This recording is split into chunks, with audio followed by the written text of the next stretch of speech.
Di kataka-taka na marami umanong lalaki ang nahuhumaling kay Andrea Brillantes dahil sa lakas ng apil nito ayon sa batikang kolumnista at host na si Christopher Min.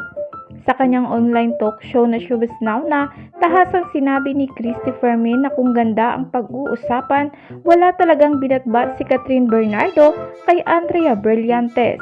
Pinagkukumpara kasi ngayon ng ilang netizens sina Andrea at Catherine dahil sa isyong love triangle di umano kay Daniel Padilla. Ayon kay Wendell Alvarez, may nakita daw siyang photo collage sa social media kung saan pinagtabi ang mga larawan ni Andrea at Catherine Bernardo. Saad nito, hindi ba si Andrea nakaganon? Syempre may dibdib siya, tapos si Catherine flat.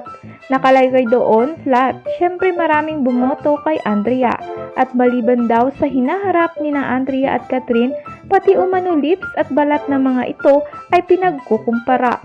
Saad naman ni Christy, pero kung postura at postura talaga may ilalaban yung Andrea, wala talagang binatbat si Catherine. Tanggapin natin ang katotohanan na sa paglalakad, pagrampa, lalong wala, di ba? Model na model si Andrea. Hindi siya po pwedeng mapintasan sa ganoon. So tayo'y magkakaisa sa pagsasabing malakas ang appeal ni Andrea. Ano ang masasabi niyo sa videong ito?